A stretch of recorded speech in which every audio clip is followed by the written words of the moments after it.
una cosa normal. Vamos a hablar con Juan. Juan, realmente, ¿cuál es tu educación primaria, no de educación originalmente? Realmente yo me hice ingeniero de sistemas de computación 10 años después de ser maestro. Yo empecé a enseñar en 1989, ya tengo más de 30 años trabajando en educación. He sido coordinador pedagógico, he coordinado 2 facultades universitarias en el país en los últimos 30 años.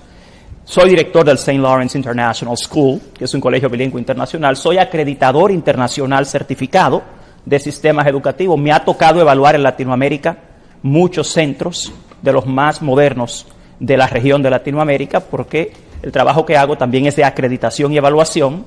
También creé y dirigí el Observatorio Educativo Dominicano, que es una instancia científica de evaluación de la educación. Me ha tocado en Europa, Estados Unidos, Centroamérica y Suramérica trabajar educación en el área de innovación educativa.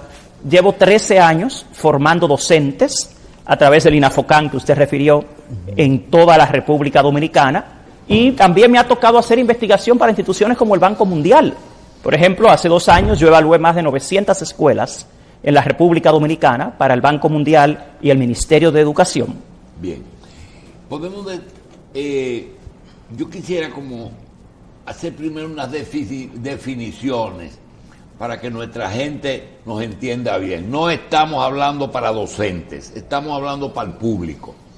Primero, de todo eso que estamos viviendo en este momento, un año de educación virtual, un año en que Carlos tiene que irse de aquí después del programa porque tiene que hacerle la tarea a la hija y prepararle la comida. Eso cambió totalmente. De eso posiblemente se quede, pero a lo mejor volvamos al...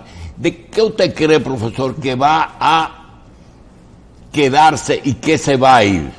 Fíjese algo, la ruta que lleva la pandemia por la naturaleza, que es un virus que se contagia de forma aérea, lo que a mí me hace pensar es que el próximo año escolar va a empezar de manera semipresencial.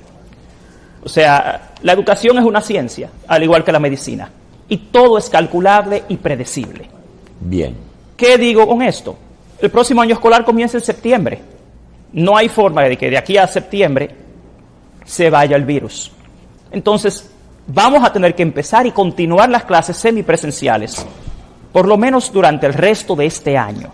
Esa es la visión que yo tengo. Yo dirijo un centro educativo, entonces tengo que lidiar... Este año, profesor, ayer mismo discutíamos cuando vimos la resolución del Ministerio de Educación de que a partir del 25 de mayo todos los centros son públicos y privados ya están semipresenciales.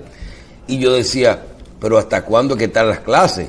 O sea, una habilitación casi de un mes o de 15 días, ¿verdad? Lo que se habló ayer, porque yo me tomé el tiempo anoche de ver por completo las declaraciones del Ministerio de Educación, de lo que se habló fue de una ampliación. No es de que van a iniciar clases todas las escuelas. Eso no fue lo que se dijo. Si usted se detiene cuidadosamente, yo lo hice anoche. ¿Qué es una ampliación? ¿A qué usted le llama? Se inició la semipresencialidad solamente en el nivel inicial y primario, en algunos centros. El nivel secundario no estaba, la modalidad de adultos no estaba la modalidad técnico-profesional. Lo que se ha decidido y se anunció ayer fue que se va a ampliar en los lugares donde se den las condiciones la apertura a clases para el nivel inicial, primario, modalidad de adultos y técnico-profesional en el sexto grado. Bien. En el mes de junio, sí ya todas las modalidades estarían abiertas, pero no es la apertura de las escuelas. ¿Por qué? Porque lo que determina la apertura de las escuelas son las condiciones epidemiológicas. El Ministerio de Educación ha creado un protocolo de apertura y vuelta a la escuela gradual y voluntario. Y este protocolo establece que para poder volver a la escuela semipresencial debe haber un índice de positividad igual o inferior a un 5%. En las 4 semanas pasadas en el país, había 8 el índice es de un 11%, sí, acumulado en 4 semanas, sí, que es más del doble de lo que establece el protocolo. Yo quería, ese tema era uno de los temas finales. Quiero entrar en definiciones. Profesor, los números que nos dan, usted sabe que hasta los economistas, cuando van a criticar el gobierno, usan las cifras del gobierno, porque es el Banco Central el que tiene los datos. Pero no existen observatorios con datos de investigación. Para usted, cuando usted lee números de educación, de salud, de cualquier cosa, de economía, ¿usted tiene qué % de credibilidad en los datos que le llegan a un ciudadano? Bueno, nosotros desde el punto de vista de lo que provee el Ministerio de Salud, como ellos son los expertos en salud, tenemos que pensar que los datos son creíbles. No podemos imaginarnos que un ministerio va a dar datos falsos a la población. Tenemos que partir de esa premisa, de que los datos son verídicos. Sin embargo, tomando el tema en particular que me han preguntado, cuando se habla de la vuelta a la escuela, reitero, lo que establece el protocolo es un índice de positividad de contagio de la pandemia. En el país tenemos 32 provincias. Al día de hoy, solo 8 de estas tienen un índice por debajo de 5%. Eso quiere decir que el 75% de los municipios y de las provincias del país no van a poder iniciar clases. ¿Qué pasa? Lo que se toma como indicador, aparentemente, no es el índice provincial, sino el índice municipal. Y más que municipal, el del distrito municipal. Cuando se decidió, por ejemplo, empezar en la ciudad con Guerra, el distrito municipal de Guerra, se refería exactamente a ese distrito municipal, pero el distrito que estaba justo al lado no inició, porque ahí el índice de positividad no era inferior a 5. Lo que sucedió ayer, en mi opinión, es quizás un tema de comunicación, en la misma prensa, porque si el protocolo te dice que es un 5%, tú tienes que verificar dónde. Además, quisiera decirles, el protocolo te habla de 5 condiciones para abrir una escuela. Están las condiciones de infraestructura, las condiciones sanitarias, las condiciones estudiantiles, las del personal y las comunitarias. Y te habla también de que el índice de contagio comunitario es importante y que el número de camas disponibles en los hospitales de la comunidad es una variable a considerar. Entonces, fíjese cómo usted separa lo sanitario de los índices. Cuando el índice es real desde el punto de vista sanitario, pero la medida que se toma es política o económica. Oiga bien, es decir, rebaño se habló al mes de aparecer. Cuando empezó la crisis se habló de rebaño. ¿Por qué? Porque hay 3 vacunas, no hay una vacuna. Hay una vacuna que es la que no teníamos en el momento que aparece la pandemia. No teníamos vacuna, empezaron a desarrollar vacunas al vapor. Ese es algo que te crea una defensa para cuando te agrede el virus, tú tener con qué responderle. Esa es una. La otra es la que cuando tienes la enfermedad y sobrevives, tienes ya suficiente anticuerpo para defenderte cuando hay agresión, sin vacunarte. Y la tercera es la que te da el medio ambiente. Tienes tantas agresiones que tu cuerpo te produce una infección primaria, que entonces el cuerpo defiende. Son 3 vacunas. Pero el gobierno quiere el turismo. Te dice, rebaño. Quería Estados Unidos, inclusive el presidente de la época quería rebaño. Quiten todo y que se defienda a todo el mundo. La pregunta es, profesor, cuando usted tiene que tomar una medida y la medida tiene que ser sanitaria, porque la escuela no es, tú no la puedes manejar desde el punto de vista de que el muchacho se atrase o no se atrase, sino que se enferme o no se enferme. ¿Es así o no es así? Es así. De hecho, yo he escrito mucho y he hablado mucho en los medios con relación a la filosofía educativa en el país, y siempre cito a John Dewey. John Dewey fue el educador más prominente del siglo pasado. John Dewey decía que se educa para la vida, no para la escuela. ¿Que se educa para? Para la vida, no para la escuela. Ah, ya. Es muy importante porque quienes estudiamos educación en los últimos 30, 40 años, hemos leído esto. Hemos leído a Piaget, hemos leído a Chomsky, hemos leído a Vygotsky. Entonces, ¿cuál es el tema? Yo creo que hay una visión errada con relación a la educación en el país. Hay un inmediatismo innecesario. También hay una gran confusión con relación a qué se pierde y qué no se pierde. Aquí se han olvidado que tenemos un currículo basado en competencias. no un currículo basado en contenidos. Y que el trato que se le da a las expectativas de aprendizaje y al desarrollo del conocimiento es totalmente distinto al de hace 20 años. Recuerden, bueno, ustedes no son educadores, pero debo informarles, sí, al país, que a partir del año 2012, aquí se supone que hubo un cambio de enfoque curricular, porque se transformó el currículo que se había hecho en el 1995. Hoy en día, por ejemplo, cuando leo en la prensa que hay lagunas, que es un año perdido. Señores, la educación no es ir a la escuela simplemente. Por eso siempre he dicho, cito a John Dewey, porque todas las experiencias humanas educan, sobre todo cuando estamos hablando de que es un currículo basado en competencias. ¿Qué sucede? Este año se ha diseñado un currículo simplificado, en el cual se reduce a un 60-70% la cantidad de contenido que un niño va a ver. Si usted lo ve desde ese punto de vista, se perdió el 30%. Pero ese no es el punto. El punto es que ante la pandemia, ante educación semipresencial, educación a distancia, usted no va a poder cubrir todo el contenido curricular dominicano que fue diseñado para la educación presencial. Eso para empezar. Doctor, mire. Se ganó un 70% que pudo haberse perdido. Sí, absolutamente. Se puede ver al revés. Se puede ver al revés. Yo le traigo casi una historia de la educación. Yo entiendo que fuera de la experiencia que nos va a hacer cambiar un poco educación desde la primaria hasta el bachillerato, creo que va a haber cambios, pero no van a ser cambios profundos, porque ahí en esa época el maestro es indispensable. Hay otra cosa que sí quisiera tomarme un tiempecito para pedir su opinión. Primero, en los años 40, 50, 60 existía la educación a distancia por correspondencia. Claro, Hemphill School. Hemphill School, Mother School. Sí. Y inclusive hasta teníamos los ejercicios físicos de Charles Atlas. Sí, no, y Radio Santa María. ¿Eh? Y Radio Santa María. Ok, pero la educación a distancia por escuelas de ese tipo, no radiofónica. Por correspondencia. Resulta que eso en un momento decae, pero años después surge la computadora y viene la educación digital.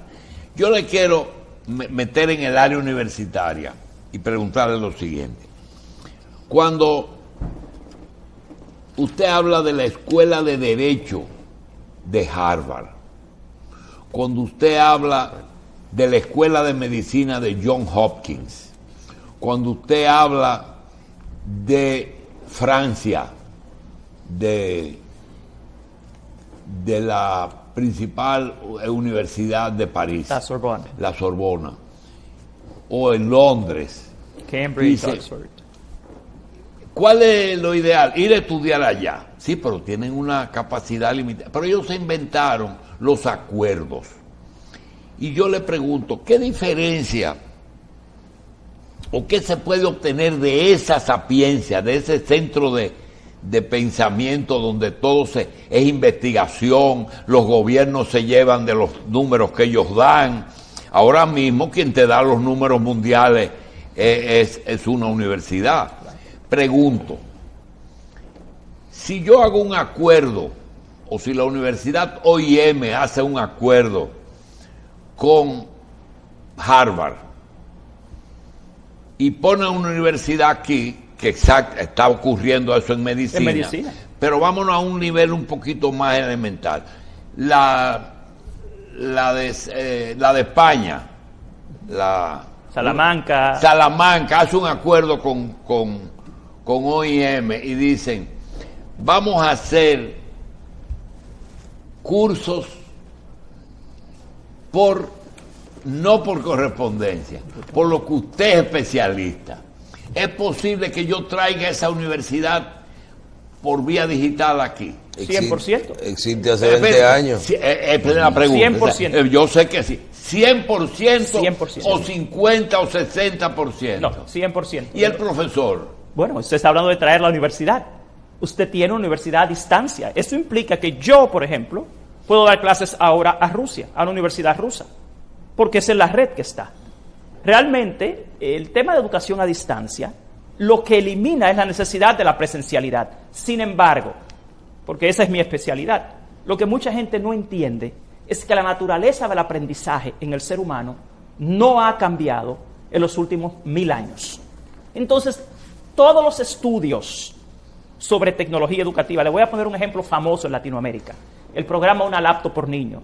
Yo invito a todos los dominicanos a que compren el libro El fracaso del programa Una Laptop por Niño. ¿Por qué fracasó?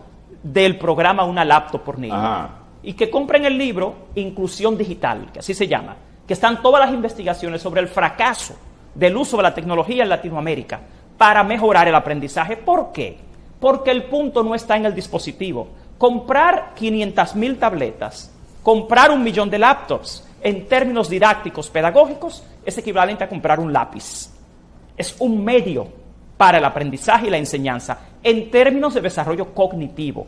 Lo que fracasó con el programa Una Laptop por Niño en toda Latinoamérica es que se quiso equiparar el desarrollo. La presencialidad del maestro en el nivel universitario.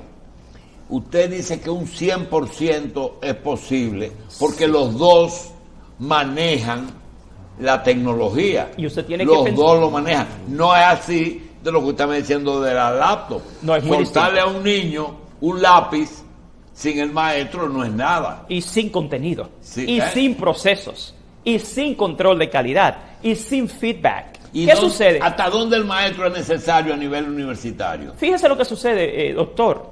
El nivel universitario sigue los principios de la andragogía, no de la pedagogía. La gente confunde la educación universitaria con la educación escolar. ¿Cuál es la gran diferencia? Que los principios del aprendizaje en adultos son andragógicos. El adulto no necesita continuo feedback. Pero que ustedes dan por descontado un prerequisito que es inexistente, y es que la andragogía tiene prerequisitos que saben que conocen de todo, y no es así. No saben, eso no es Óyeme, eso. la andragogía es peor ¿Sí? que la pedagogía, porque primero, no es verdad que sabe todo, y segundo, lo que sabe ya se lo olvidó. Hay un tema con la andragogía, porque la andragogía no es eso. A lo que yo me refiero es a lo siguiente. Un niño va a la escuela porque lo envían. Un adulto va a la universidad porque decide. Porque quiere, sí. Y porque decide hacerlo. Hay una determinación, una parte volitiva del aprendizaje. Recuerde que el aprendizaje tiene 3 aspectos: el cognitivo, el afectivo y el volitivo. El adulto que sigue principios andragógicos va a la universidad porque él decide. Otra cosa, la naturaleza del aprendizaje en el adulto es totalmente distinta al del niño. La educación a distancia también requiere de un perfil cognitivo. No todo el mundo aprende a distancia. Existen perfiles y estilos de aprendizaje. No todo el mundo aprende. No, es imposible. ¿Por qué? Porque aquí lo que olvidan, porque es un tema de tecnología educativa, es la naturaleza del aprendizaje en el ser humano. Es un tema científico. La tecnología es un medio. La tecnología no es el fin. Entonces, los seres humanos tienen perfiles, preferencias y estilos de aprendizaje. No todo el mundo encaja en la educación a distancia. Eso no es una opinión de Juan Valdés. Eso es lo que determina, eso lo evidencia la evidencia científica, valga la redundancia. Eso lo demuestra la evidencia científica. Entonces, con el tema de la educación a distancia en el adulto, casi toda la investigación que hay es en educación superior. El adulto trabaja, doctor. El adulto tiene familia. Entonces, el adulto realmente tiene una opción en la educación a distancia. Alguna gente dice que no es tan buena como la presencial. Eso depende de tu perfil cognitivo, no depende de otras variables, porque el programa de estudios es totalmente manejable a distancia. Yo trabajo en una institución que se llama Scala Higher Education, que lo que hace es transformar universidades en virtuales 100%.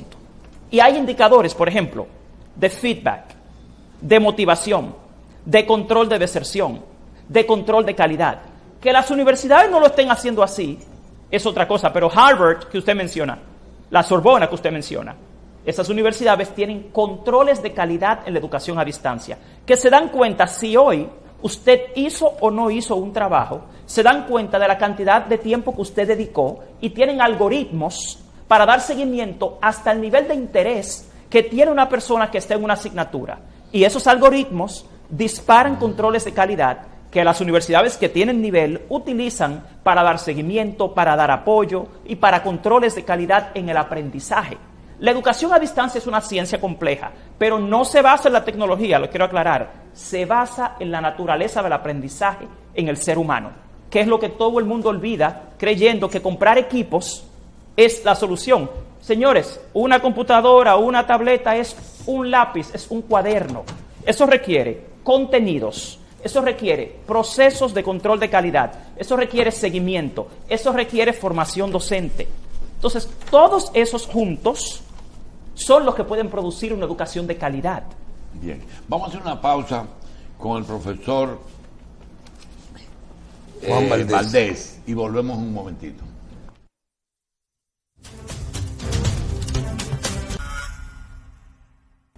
Bien, continuamos con el profesor Juan Valdés, quien es especialista en educación y presidente de la Asociación de Profesores de Inglés de la República Dominicana. Profesor,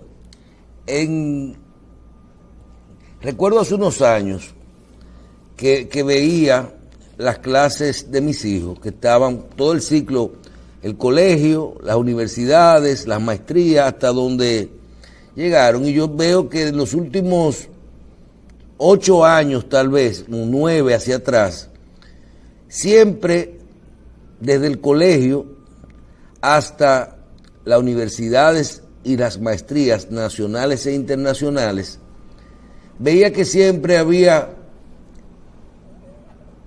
en cada cuatrimestre un par de materias virtuales. Y yo me encontraba raro que tú decías, y un profesional se va a estudiar economía a una universidad de Londres, y cuando está estudiando tiene que asistir a tomar 3 materias presencial y 2 virtual, pero allá. Y ahora, tú dices, eso pasó, pero eso ocurrió también en la maestría y ocurrió también durante el proceso del colegio, tal vez no con una educación virtual, porque no se estila aquí, pero sí con ciertas aplicaciones virtuales para manejar la educación. Por ejemplo, los trabajos, las correcciones, el envío de la información, modalidades que cambiaron en la medida del desarrollo de esos colegios.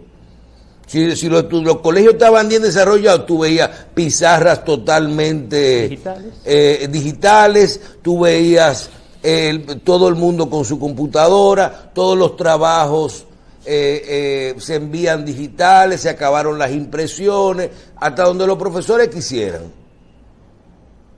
Inclusive podían terminar de montar cosas. Y tú dices, ¿por qué tú me mencionas eso? Yo te digo a ti, le digo a usted, porque la educación virtual no es nueva. La educación virtual es algo que existe y existe hace mucho tiempo. Es indudable que siempre nosotros decíamos, bueno, hasta dónde una persona más joven, mientras más joven, más difícil de hacer esto. Tal vez una persona en bachillerato, una persona en la universidad o en una maestría, es más fácil de poder manejar un par de materias o algún tipo de educación virtual. En algunos casos, porque cuando tú tienes que estudiar agrimensura y tú tienes que aprender a utilizar los aparatos de medición de satelitales o que sustituyen, que tú ves los muchachos en una calle con 2 aparatos, uno allá y otro aquí, aunque eso sea sustituido, pero también por aparatos, hay que hacerlo de forma presencial. Ya vemos laboratorios de química virtuales, laboratorios de física virtuales, vemos de todo, pero hay cosas que hay que hacer todavía en algún tipo de materias, vamos a decir, presenciales.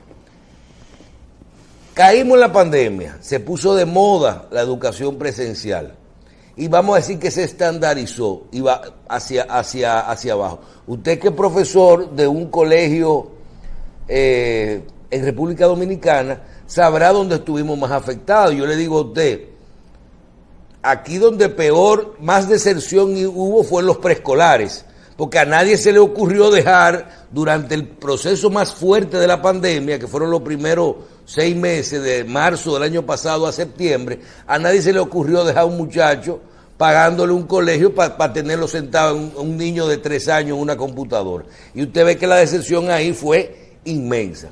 Le hago la historia, hábleme de esto. ¿Hasta dónde existía educación de calidad virtual? Sin decir de las maestrías y la educación que todos cogíamos. Estoy haciendo una maestría con una universidad de España, estoy haciendo una maestría digital con una universidad virtual. Eso estaba. ¿Hasta dónde estaba? ¿Qué usted entiende que se perdió con esto de la pandemia? O sea, ¿qué se ganó y qué se perdió en educación virtual? ¿Y con qué nos quedaremos como producto final? Porque realmente las cosas no van a ser iguales en muchas áreas. Y no tienen que ser iguales. Yo reitero mi filosofía en educación, que es la misma de John Dewey, que yo entiendo que se educa para la vida y no para la escuela. Yo no entiendo que se pierde mucho, porque esto no es una pérdida, esa es una nueva experiencia de aprendizaje. Lo que está sucediendo con la pandemia, por un lado, es una desgracia en términos de la salud, pero yo reitero que estamos en un currículo basado en competencias. El currículo dominicano aspira al desarrollo de 7 competencias fundamentales. Para esas 7 competencias, tiene un currículo prescrito en contenidos y actividades. Ahora, a partir de la pandemia, se hace una revisión de qué se pudo y no se pudo cubrir, y a partir de ahí, en base a las 7 competencias fundamentales del currículo, se rediseña el enfoque y se continúa.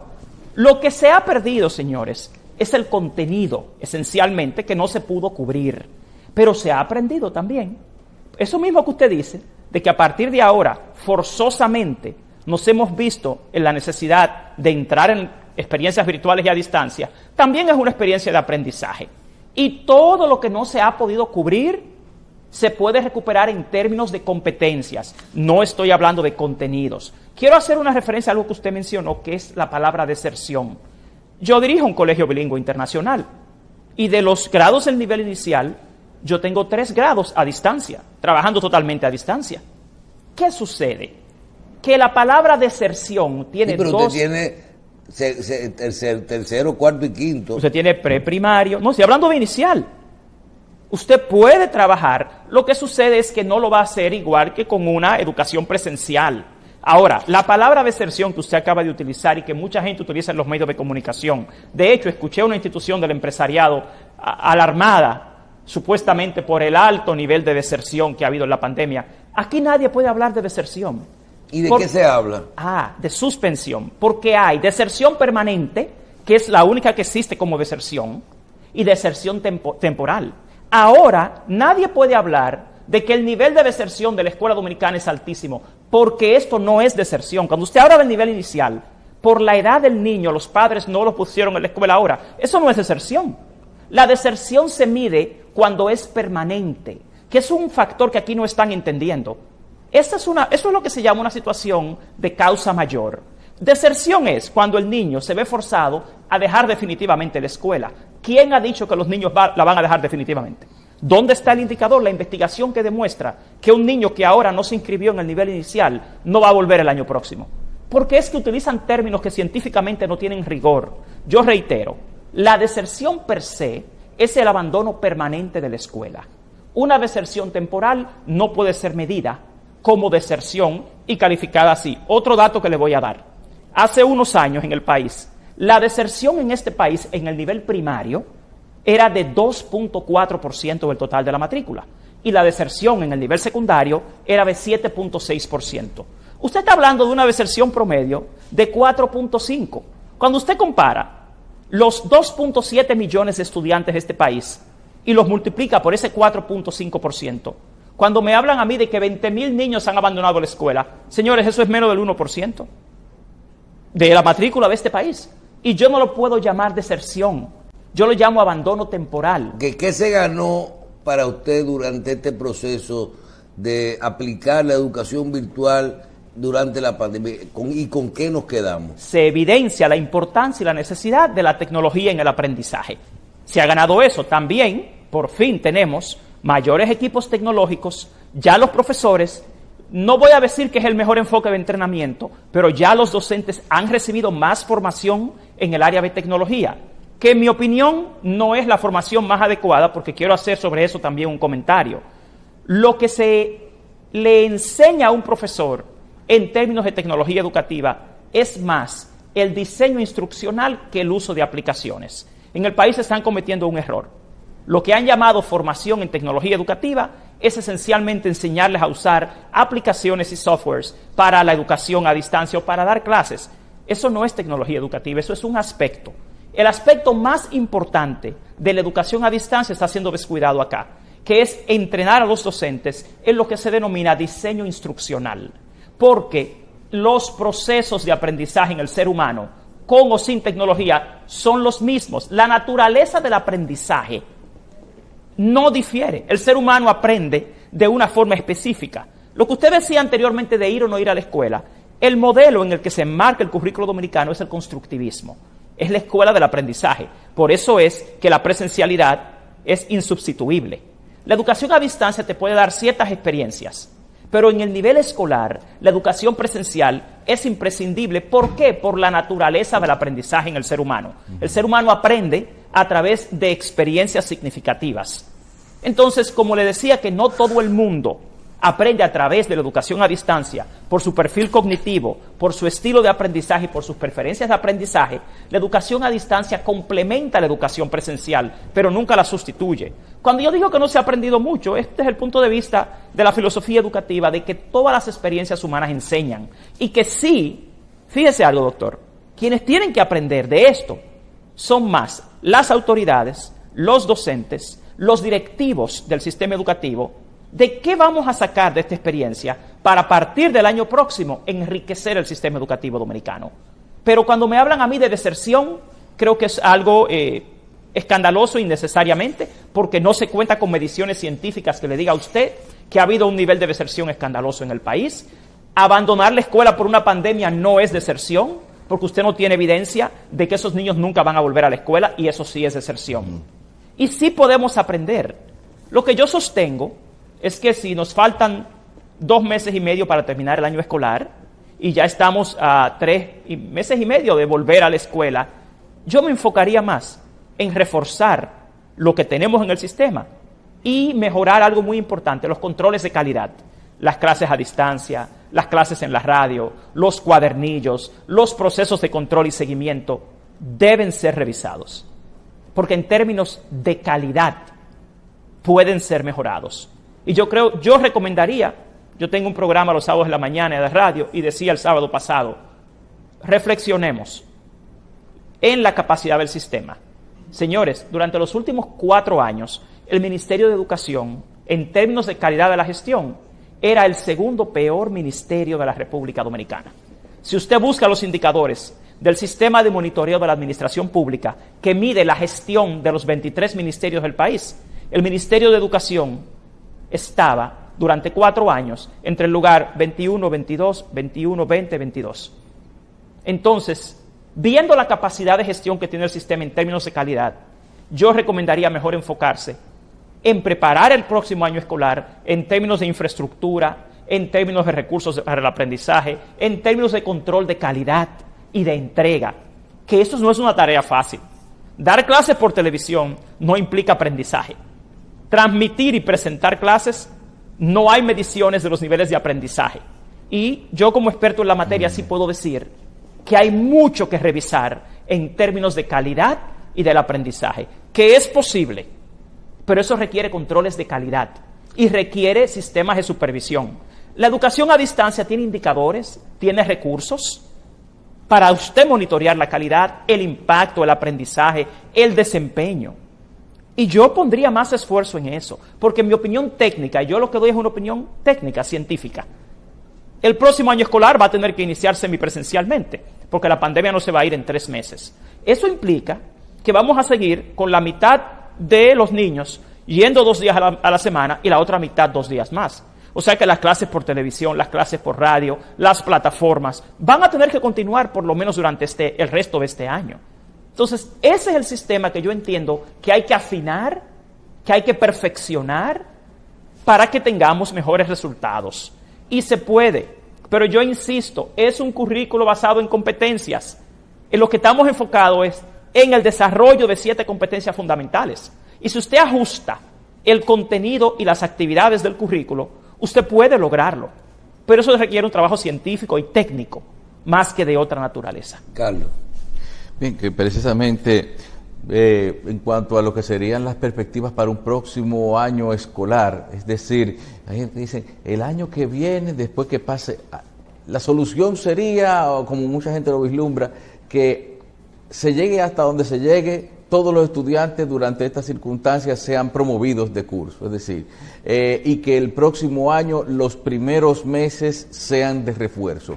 ¿Qué opina usted con respecto a esa propuesta? Excelente pregunta. Lo primero es que hay que hacer un diagnóstico al final de este año escolar de ese currículo simplificado. ¿Qué por ciento de las competencias, de los indicadores, se pudo alcanzar?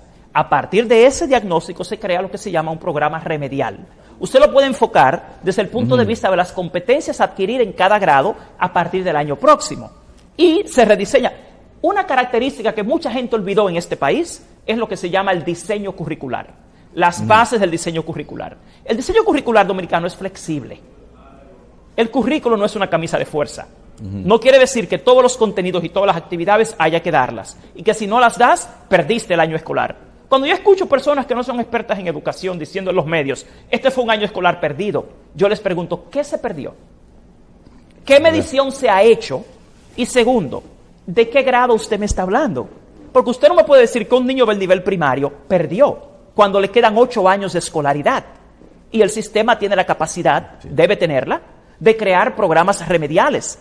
Y no olvidemos, no me voy a cansar de repetirlo, que estamos hablando de competencias fundamentales, que no estamos hablando de aprender contenido, pero sí, se hace un diagnóstico al final y como siempre un diagnóstico a inicio de año escolar. El diagnóstico de fin de año escolar te permite diseñar las estrategias, los contenidos y las actividades para el próximo año. Y el currículo es flexible. Hay grados como el 6º ya de secundaria, que son otra realidad porque esos se van a la universidad. Con eso hay que tener otras herramientas.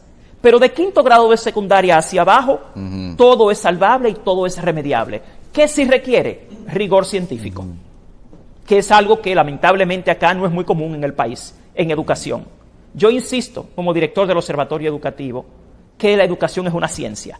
Y que en educación todo es medible, todo es calculable y todo es remediable. Científicamente, no políticamente, no económicamente. Ese es el punto. Bien, vamos a darle las gracias al profesor Juan Valdés. Yo creo que tenemos que hacer 2 o 3 programas con él en diferentes áreas, porque ahora vamos a tener que, ya uno, como decir, especializar programas para temas distintos, o sea, hablar un poquito de la educación preescolar, hablar de la educación inicial, de la misma técnico profesional. Yo creo que de cada uno de esos temas se puede hacer la misma. El otro día hablamos muchísimo sobre si la educación virtual elimina las competencias de una buena educación virtual y bien supervisada por las instituciones, donde se verifique la igualdad y el control de calidad. Por ejemplo, elimina el tema de las áreas físicas. No. Por ejemplo, el decir, mi institución tiene una mejor aire acondicionado, mejor canchas, mejores laboratorios, la competencia se va prácticamente si tenemos el mismo software, el mismo profesor. Sí, pero hay sistemas, doctor, de control de calidad, de control de procesos. La educación a distancia es rica en controles de calidad y de procesos, que es quizás lo que ahí, a partir de ese razonamiento que usted hace, hay que empezar a ver ya como un mercado totalmente distinto. Ahí le escriben en las redes y le dicen que también hay instituciones que usan el término, que no usan deserción, que usan rezagados. Bueno, pero rezagado con relación a qué, ¿cuál es la medición? Bueno, usted sabrá. Gracias, profesor. Como era un placer. Juan Valdés, especialista en educación. Gracias por estar con nosotros. Vamos a una pausa y regresamos inmediatamente. Mire.